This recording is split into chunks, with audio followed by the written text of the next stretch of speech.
നമസ്കാരം. പ്രധാന വാർത്തകൾ.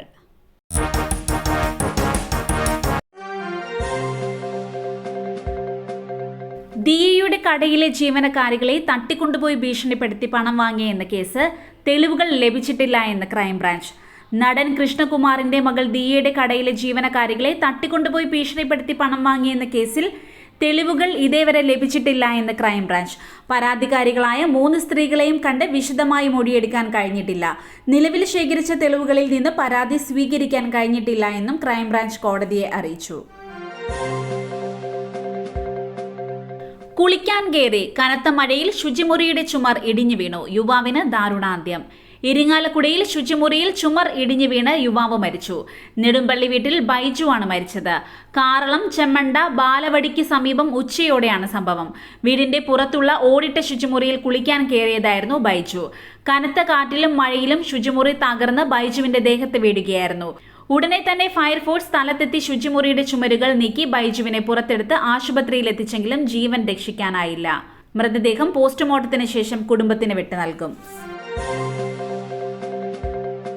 അങ്കണവാടിയിലേക്ക് പോയ ജീവനക്കാരിയെ അടിച്ചു വീഴ്ത്തി. സ്വർണമാല കവർന്നു. കോഴിക്കോട് ഇരിങ്ങണ്ണൂരിലാണ് സംഭവം. മുടവന്തേരി അങ്കണവാടി ഹെൽപ്പർ ഉഷയുടെ 3.5 പവന്റെ സ്വർണമാലയാണ് സ്കൂട്ടറിൽ എത്തിയാൽ കവർന്നത്.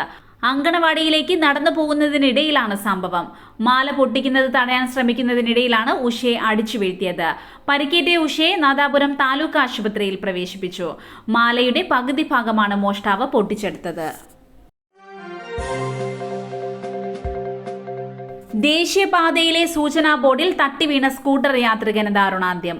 പാലക്കാട് ആലത്തൂരിൽ ഇന്നലെ അർദ്ധരാത്രിയിൽ ദേശീയപാതയിലെ സൂചനാ ബോർഡിൽ തട്ടിവീണ സ്കൂട്ടർ യാത്രികനാണ് മരിച്ചത്. വണ്ടാഴി ഒലിക്കടവ് സ്വദേശി പൗലോസ് ആണ് മരിച്ചത്. റോഡ് നിർമ്മാണ പ്രവൃത്തിക്കായി സ്ഥാപിച്ച സൂചനാ ബോർഡിൽ തട്ടി സ്കൂട്ടർ മറിഞ്ഞാണ് അപകടമുണ്ടായത്. റോഡിൽ വീണ പൗലോസിന്റെ ശരീരത്തിലൂടെ പിന്നാലെ വന്ന ടാങ്കർ ലോറി കയറിയിറങ്ങുകയായിരുന്നു. ചപ്പാത്തിലൂടെ മറുവശത്തേക്ക് പോകുന്നതിനിടെ അപകടം. യുവാവിനെ ഒഴുക്കിൽപ്പെട്ട് കാണാതായി. എറണാകുളം കോതമംഗലം പൂയംകുട്ടിയിലെ മണികണ്ഠൻ ചാൽ ചപ്പാത്തിൽ വെച്ച് യുവാവിനെ ഒഴുക്കിൽപ്പെട്ട് കാണാതായി. മണികണ്ഠൻ ചാൽ സ്വദേശി ബിജു ആണ് ഒഴുക്കിൽപ്പെട്ടത്. ബസ് ജീവനക്കാരനായ ബിജു രാവിലെ ചപ്പാത്തിലൂടെ മറുവശത്തേക്ക് പോകുന്നതിനിടെയാണ് അപകടം. ശക്തമായ മഴയെ തുടർന്ന് രാത്രി ചപ്പാത്ത് വെള്ളത്തിനടിയിലായിരുന്നു. നാട്ടുകാരും ഫയർഫോഴ്സിന്റെ സ്കൂബി ടീമും സംഭവസ്ഥലത്ത് പരിശോധന തുടരുകയാണ്. കൈവരിയില്ലാത്ത ചപ്പാത്തിൽ നേരത്തെയും അപകടങ്ങൾ ഉണ്ടായിരുന്നതായും അധികൃതർ സുരക്ഷയൊരുക്കാൻ ഒന്നും ചെയ്തിട്ടില്ല എന്നും നാട്ടുകാർ ആരോപിച്ചു.